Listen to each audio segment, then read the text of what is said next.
محمد رسول الله.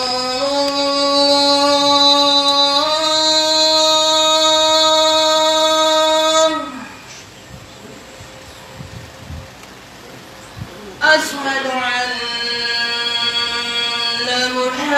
محمد رسول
الحمد لله رب العالمين. الحمد لله الذي وسع كل شيء علما. أحمده وأشكره وأشهد أن لا إله إلا الله وحده لا شريك له، وأشهد أن محمدا عبده ورسوله صلى الله عليه وعلى آله وأصحابه وعلى من اهتدى بهديه إلى يوم الدين. وبعد، أيها المسلمون، اتقوا الله تعالى وراقبوه وأطيعوا أمره ولا تعصوه، واعلموا أنه رقيب عليكم لا تخفى عليه خافية، لا ينام ولا ينبغي له أن ينام، وهو القائل في محكم تنزيله: سواء منكم من أسر القول ومن جهر به، ومن هو مستخف بالليل وسارب بالنهار، له معقبات من بين يديه ومن خلفه يحفظونه من أمر الله. المراقبة تعني استهدار العبد بقرب الله منه وأنه بين يديه، يراه في جميع شؤونه. قال تعالى: وما تكون في شأن وما تتلو منه من قرآن ولا تعملون من عمل إلا كنا عليكم شهودا إذ تفيضون فيه، وما يعزب عن ربك من مثقال ذرة في الأرض ولا في السماء، ولا أصغر من ذلك ولا أكبر إلا في كتاب مبين. قال الشاعر: إذا ما خلوت الدهر يوما فلا تقل خلوت، ولكن قل علي رقيب، ولا تحسبن الله يغفل ساءة ولا أن ما تخفي عليه يغيب. يتي الله سبحانه وتعالى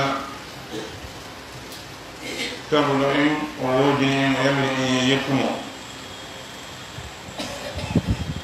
فيتمو كنت الله سبحانه وتعالى توب غندال مكو غال مو ياجي هوبي تيجي دين فوم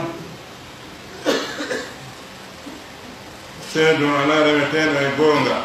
سمنا كنت الله سبحانه وتعالى غوتو kala ko neɗɗo remi ko wonama kanko Allah ko meeɗe woni e rewde nde seedo oɗo mo suɓi o nuli e meɗen nelaɗo meɗen Muhammadu bin Abdillah o ko jiyaɗo makko wona kafiriɗo makko ko nulaɗo makko mo o yamiri e jokkumo yo en ɗofto no toromo kanko Allah subhanahu wa ta'ala yo juule nelaɗo e ɓengure maɓɓe nden e sahabaɓe maɓɓe ɓen e kala jaɓuɗo jokki pewal maɓɓe ngal hadamal ngal daro ɓaawo ɗum kono e julɓe huli Allah subhanahu wa ta'ala si wi'ama yo julɗo hul Allah wona en la ko julɗo wi'ete yo hul Allah wona neɗɗo mo wona julɗo wiyete yo hul Allah Allah subhanahu wa ta'ala ko gomɗinɓe ɓen o noddiɓe kadi gomɗinal ngal o wiɓe hul Allah يا أيها الذين آمنوا اتقوا الله حق تقاته كأنا يقوم به كل الله نو الله هاني هو بنا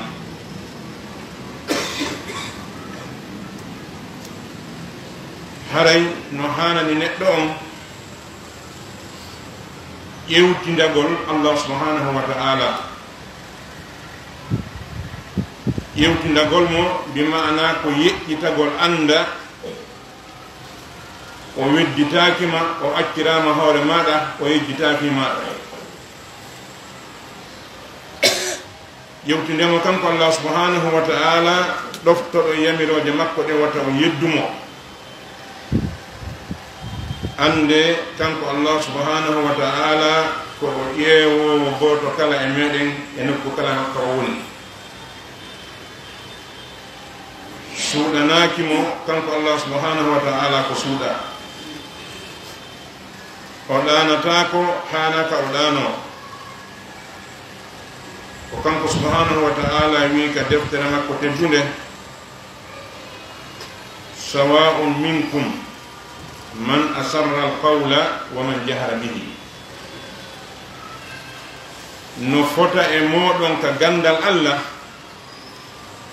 suuɗuɗo konngol wowli e feññinɗo konngol ngol gandal Allah si a sowndike e si a feññini fof no fota himo andi ko suuɗuɗa ko wona o andiri noon ko ewnuɗa ko no fota ka gandal Allah subhanahu wa ta'ala man huwa mustahfin bil layli wa sarihun bin nahar suuɗiɗo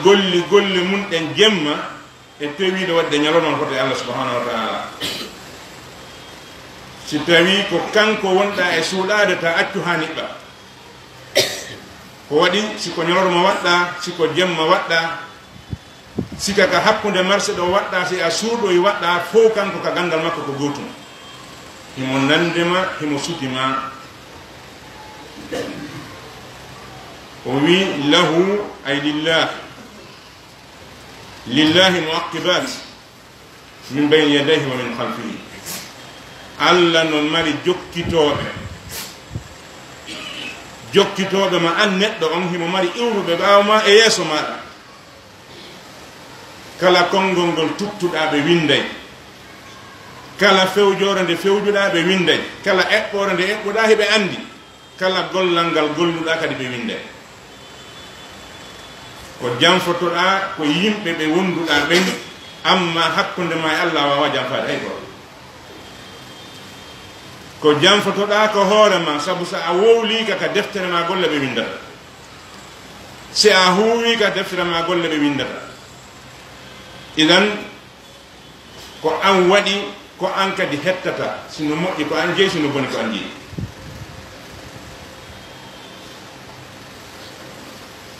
haray no jeeya e ko Allah subhanahu wa ta'ala yamiri e rewirmo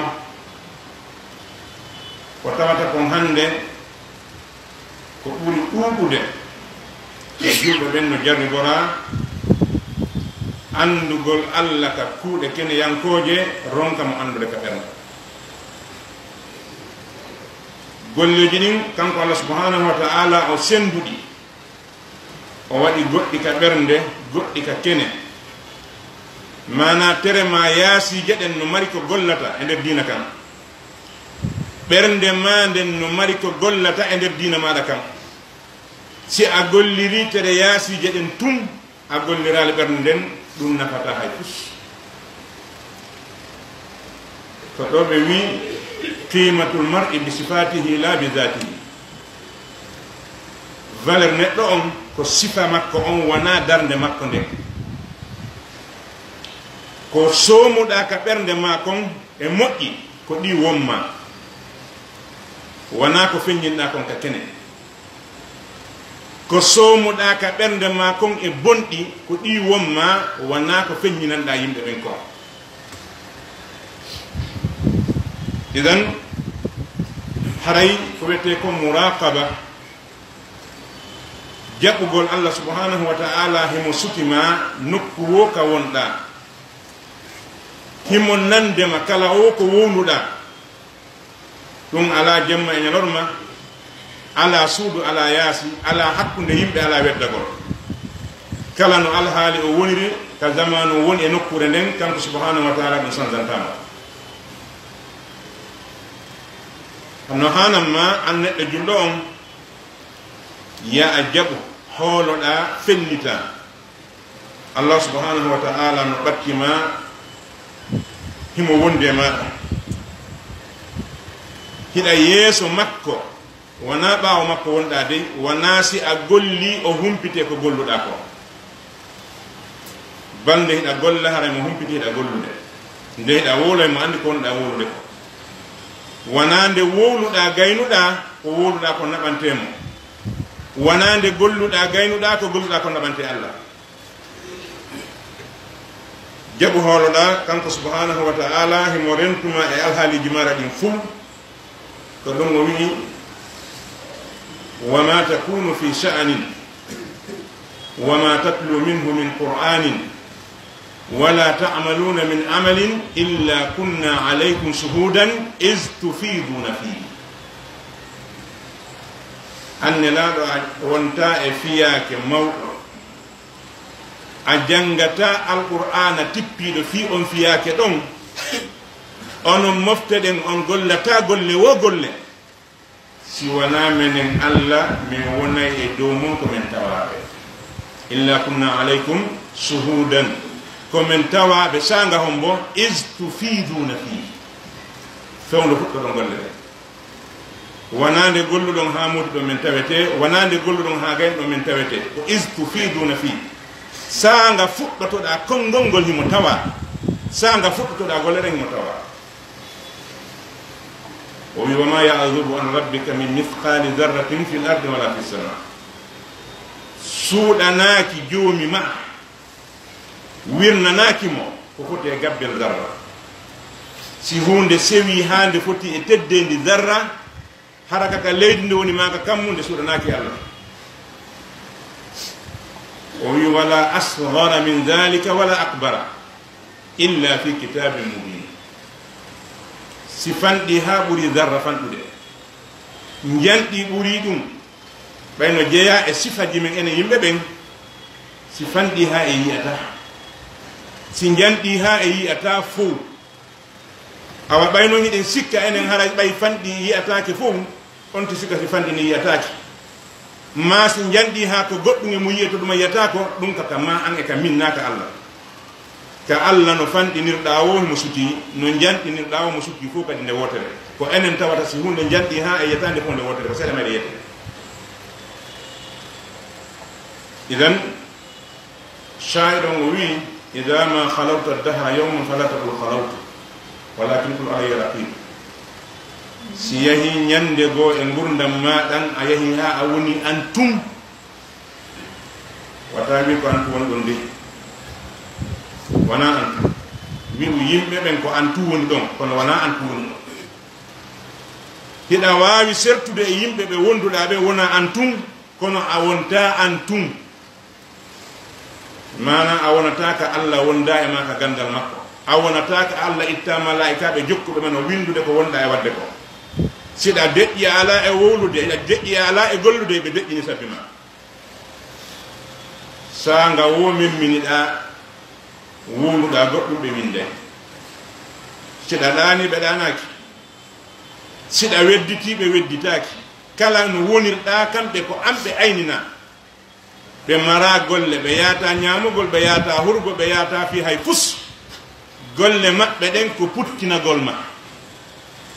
ko ɗum waɗi nenaɗo sallllahu alayhi wa sallama rentimma an julɗo on sanga ittuɗa coñci e maɗa ka nder hurgo wata a wowlu fi hon ɗum so a wowli ɓe yeƴƴitoto ɓe winday si ɓe yima alhaaliji gon to moƴƴa idan a mara nokku ka weddiɗa tawa ko an tu woni ɗon dawano wonde e nokku tawa yimɓe ɓen ko an tu woni ɗon kono haray malaika no wondi e maɗa hiɓe windude ko wonɗa e wowlude kon hiɓe windude ko wonɗa e gollude kon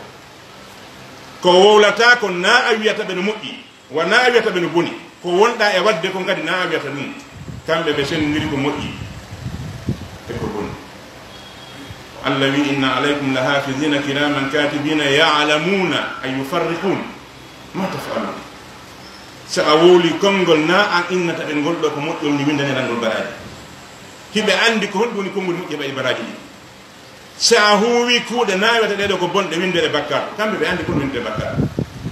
wattu goɗɗum ma wowla goɗɗum lanni kamɓe ɓe andi ɗum ɗo konto windere idan o wi so a weddike ñande goo e gurdam maɗa wata wi mi weddike bal wi uno wondi e maɗa aynuɗo wata sikku allah no weddito ko bani allah no weddito ɗo goɗɗum feƴene honɗum nde o no waɗi joni honɗum o wowli joni allah ala ɗum kam himo sutti tagore makko ndin fuu sa e gooto himo nande tagore makko ndin fuu sa e gooto ko ɗum waɗi si en ari juulugol ɗo gooto wiyata ono sabbi ha mi subbuhino allah nana noon ka subbuhino ɗon fo wi e subhanallahi nde wotere nani day fof nde wotere mo kala toroto haaju mum ka sujji ɗon o nani dana fof nde wotere himo sennidiri hiɗo aboubacry oumar jilonirantama sa sikki wondema haɗay ko allah ko no wayi na no wayi ɓuri ɗum si en fof e wowlidi enen ɗo tagore nden fof wowli nde wotere mo kala himo andi ko hombo wowli ko honɗum o wowli honɗon nagma hada huwa allah idan allah o wedditata ta sikku kadi si a suuɗi o anda ko suuɗuɗa ko yimɓe ɓe wonɗa suuɗuɓe amma kanko subhanahu wa ta'ala a wawatamo suuɗade a wawatamo suuɗude ko ɗum waɗi si tawi neɗɗo heeɓi ko wiyete ko muraqaba ka ɓernde makko ɗo haray newanike mo waɗagol ko moƴƴi newanike mo attugol ko boni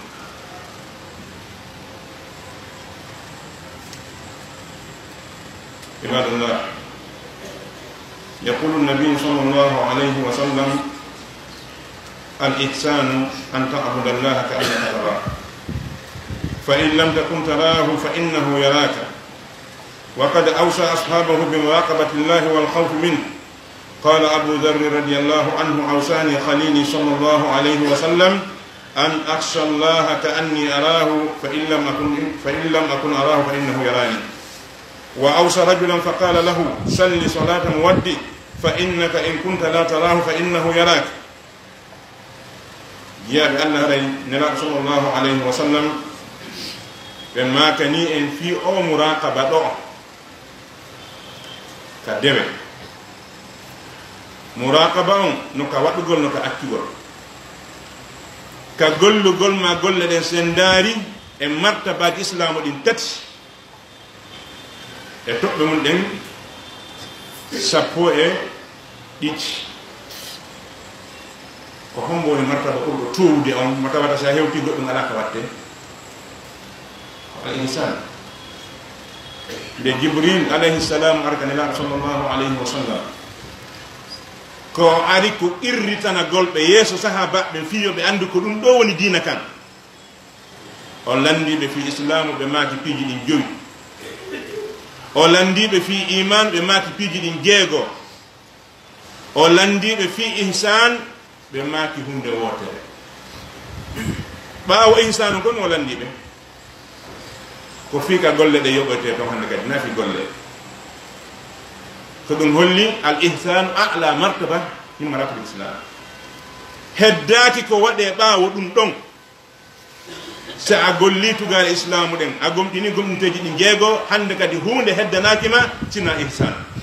yani gollugol ɗiɗo nde hiɗa golla ɗi tawa hiɗa wattani hila e andi allah sutuma aɗa andi ko yeeso allah wonta so a golli ɗiɗo tawi ihsan wonda e majji nafatta tagore nden ko ɗo ɓurɗi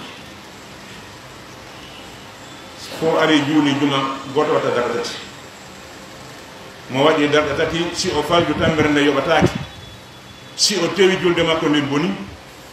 fof ko darɗe ɗiɗi juulata kono ndeno hoote haray ko heeɓi kono no ɓurdi ko holno ɓurdi ndi wona angal argol ngol wona angal golle ɗen fof golli gootum ari nokku gootu holno ɓurdi ndin heɓgol ngol ko oɗo ihsan an oɗo dariɗo e juulude ɓernde ma nden ko woni ko e makitima kaliɗo to on no hettora an oɗo dariɗo no juulude miijo ma ngon ko woni ko yeddodira to ko honto yaltoyta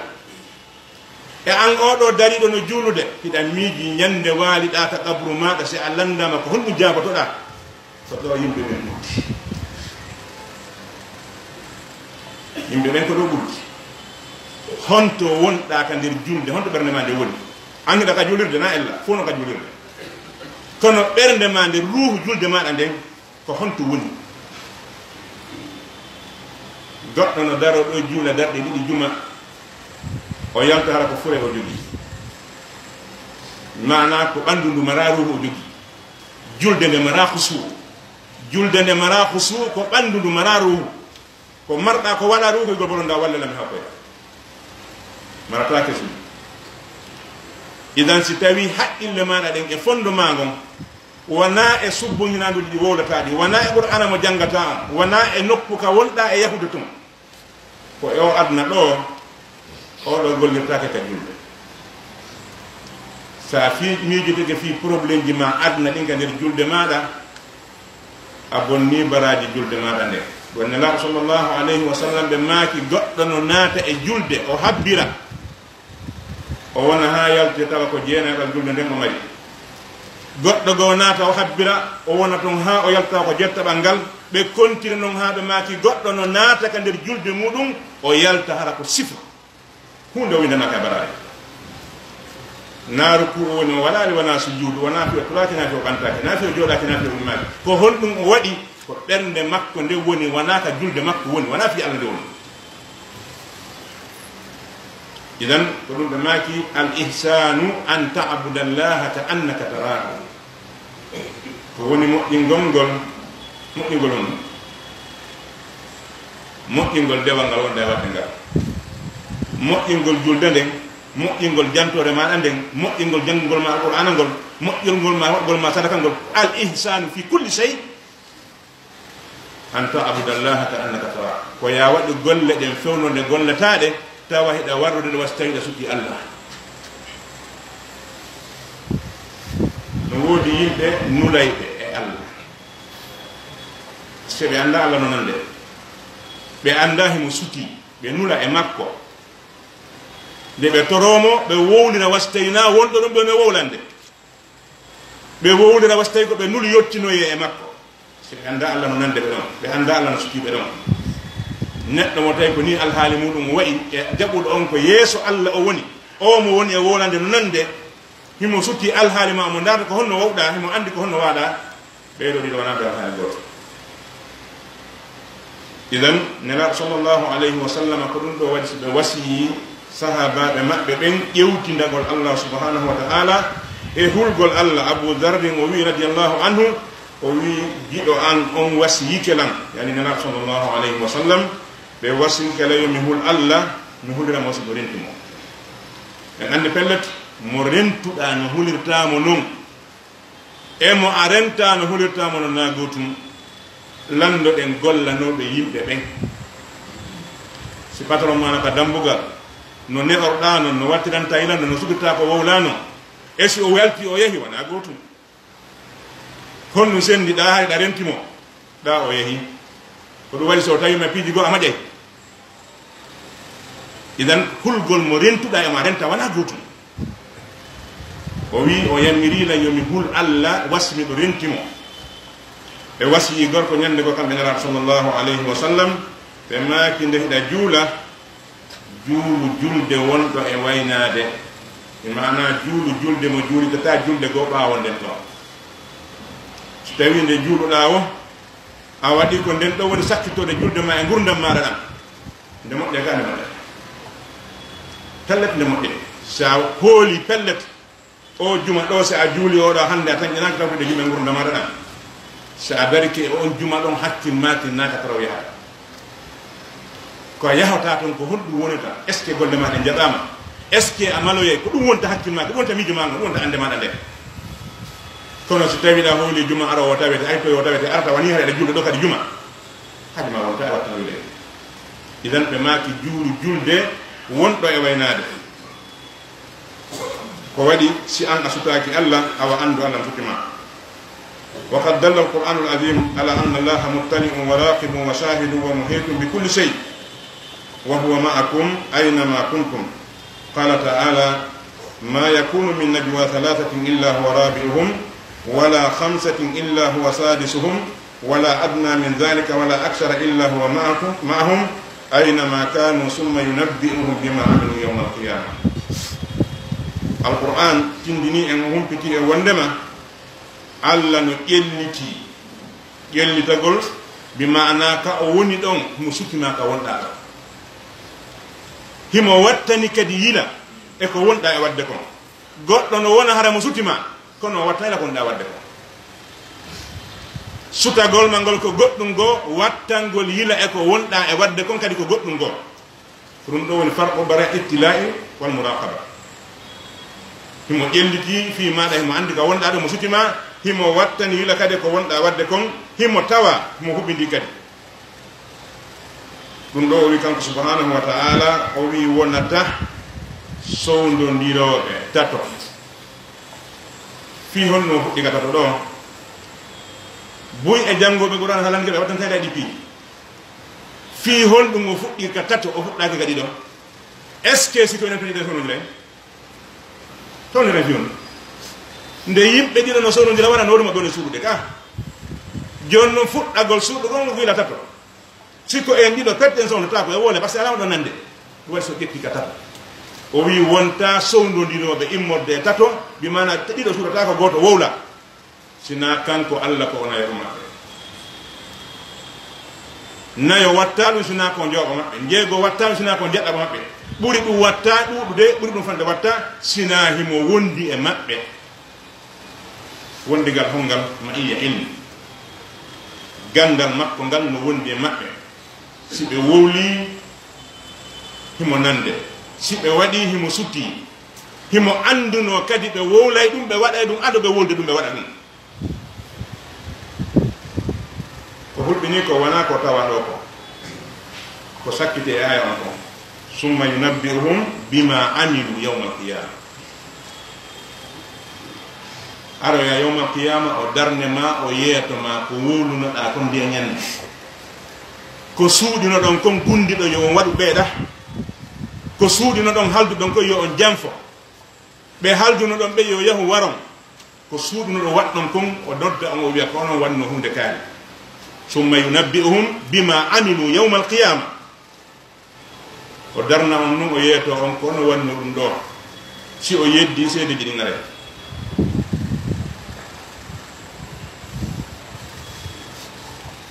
أيها المؤمنون فمن راقب الله وحاسب نفسه صهر حسابه ومن أهمل الحساب في الدنيا كثرت حسراته ودامت حسراته فالبر لا يبلى والذنب لا ينسى والديان لا يموت وكل سوف يجازى بما عمل ويلاقي ما صنع فمن يعمل مثقال ذرة خيرا يره ومن يعمل مثقال ذرة شرا يره فأنا يقول إن بأن هري سنة جبي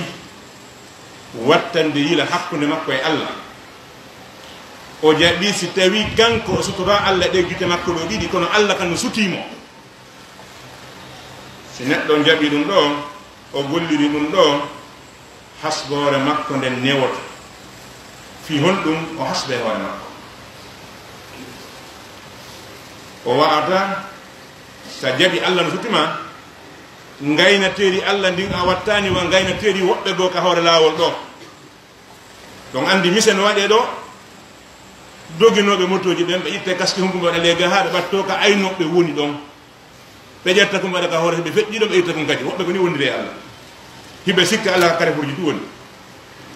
mi mana hiɓe sikka Allah sika ka julirde ara Allah no ton ɗon o hulete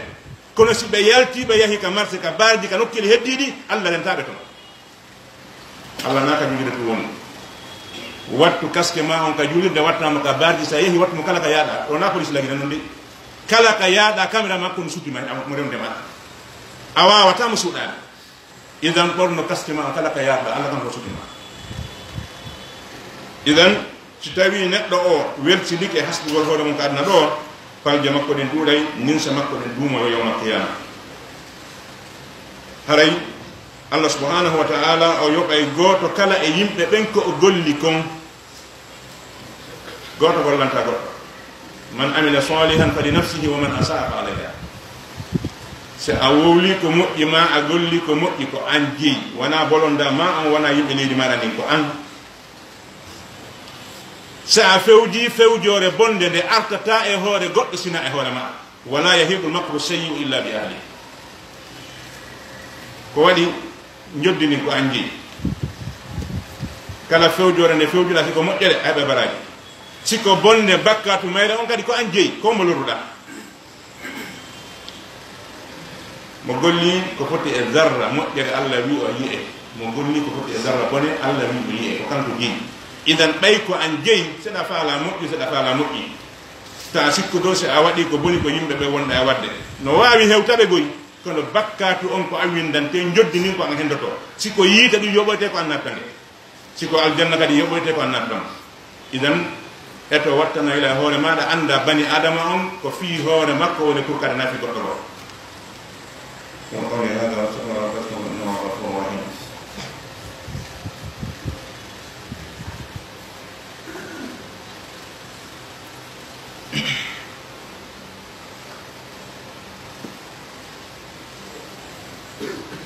الحمد لله المطلع على عباده الخبير بأحوالهم أشهد أن لا إله إلا الله وحده لا شريك له وأشهد أن محمدا عبده ورسوله عباد الله إن العبد إذا راقب الله في جميع تصرفاته وأعماله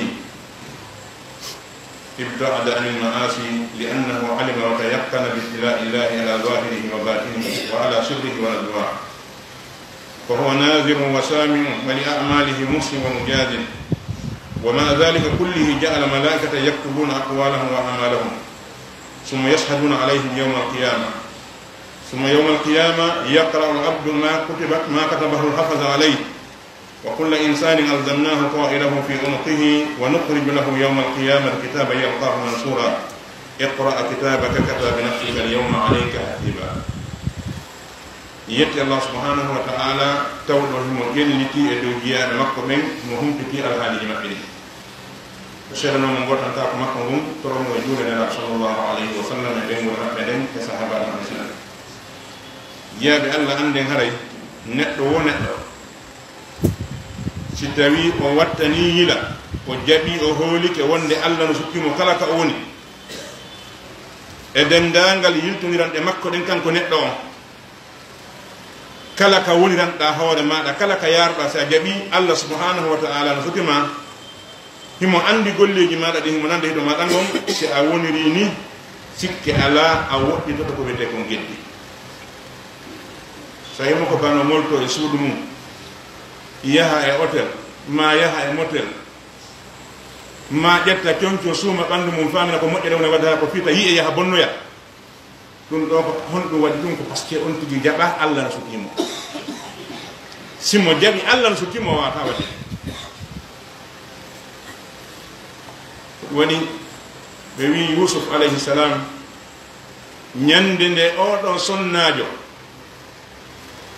Zulaika landinomo bongol hakkude maɓɓe yehi ha ɓe weddi ka nder suudu kamɓe ɗiɗo tum debbo ono mari sanamu ɗum ɗum woni rewde ndum ɗo dari ka sanama o yahi o ƴetti linsere o suumi yeeso sanamuru makko ndum wata ndu yimuymo bonna Yusuf dari ndaari o debbo wiɗa an ko o kulliji wowlata ñamata yarata yi'ata nanta a hersingi ɗo tangi yi'e hiɗa waɗa ko boni ko honno min hattami hesa rabbu samawati wal ardi on mo yalannoɗe ko boni idan jaka yo hay rewoɓe sanamo ɓenno hersa sanamuji maɓɓe ɗi so tawi ɓeɗo hersi sanamuji maɓɓe ɗin an a hersali allah yo yi'e hiɗa waɗade ko boni suuɗoɗa yimɓe ɓe moltoɗa yaha waɗa ko boni ala famina fa makko ba ko gonɗaɗa en de hoorema wonɗa jam faade idan so tawi neɗɗo on jaɓi ɗum o watta ko geddi sabu no andi felliti wonde allah no gelliti e dow makko no andi kene makko no gundo makko on no andi ko sowndi e ko feññini allah no dardemo nande hiɗo makko ngon no kontude kadi golleji makko ɗin e hoore ɗum ɗon fof himo immindinmo e malaika siko karama kojo gooto e karama koɓe lendi ɗo joggi goɗɗo e meɗen ɗo aɗa nedini on tigi ga haymo neyi sa fokkitidi ɗo e karama kojo gooto e karama koɓe lendi na malaika de ɓay pellete malaikaɓe ge sikkasi ɓe ɓuuri ɓen no ka hiɓe ɓuuri ɓe moƴƴude ɓe ɓuuri ɓe laaɓude ɓe ɓeyrede ko allah subahanahu wa taala kono si an e karama kojo gooto jokkodiri ɗo a wowlata ko woni o a salminta wonɗo o a darata wonɗo o a natata ka woni o haɗa hiɗa woni makko ba timmuɗo tan kimo ɓawma ako bani adama amma noon ɓeɗo malaikaɓe jokkuɓe ma ɓe sertata e ma jemma ñalma gila ñande hellifiɗa ha wawɗa fure ɓeyde jokkuma allah yewtima ɗum ko alqur'ana ko imma a gongina alqur'an ma a jaɓi a saɗi malaika no jokkuma no windude kono kawta ko ɗawa ɗum ɗo kadi si windama walike faamu wona goɗɗo arota yawmal qiyama wirtema de ko a wirtanoyta hoorema hoorema subhanahu wa taala wi kulla insanin alzamnahu ta'ilahu fi unuqihi gooto kala e yimɓe ɓen meɗen waɗanimo talkude golle makko ɗen ka dande makko ɗo iɗan ganni ɗo talkude golle maɗa ɗe ko ɓe windoɓe falde ka dande ma ɗo summa nukhriju lahu yawma alqiyama o wi ɓawon ɗum mi yaltinano yawi mo ñande dargal andi wona yaltinta sakko uyta goɗɗum ɓeyda goɗɗum ko kanko imprimita ha moƴƴa jes jonde ma ɓe winday ha moƴƴa ɓe jonde nukhriju lahu yawma alqiyama kitaba yalqahu mansura a addante deftere harande winda ha moƴƴi fonta kadi goɗɗo ala fontade hoorema sappo seeto ma ɗum anma suuɗa ɗeɗi go an ko wonanma ko weede iqra kitaba hino deftere ma golle nden hino tagore nden fuu allah no ɗo annabaɓe no ɗo malaikaɓe no ɗo musidal ma ngal fuu no ɗo ɓe hersenoɗa ɓe hulana fof no dañi ɓe wiyama iqra kitabat janngan ɗo hoorema deftere maɗa nde siko goɗɗo wowla ene o tooña ka fuɗɗoɗa min kaari ɓiɗɗo kaari hoɗunoɓe nokkel kaari e leydi kaariri haray mi wanno ɗum ɗo e ɗum ɗo e ɗum ɗo e ɗum ɗo o wola moƴƴima ɗum fof a wilti oya paasi yimɓe tawa ɗon ko ɓaleji tuwonta e jartuno yimɓe leyɗe hiɗa wujjuno otoje yimɓe hiɗa yannuno e rewɓe yimɓe hiɗa sortuno jawle yimɓe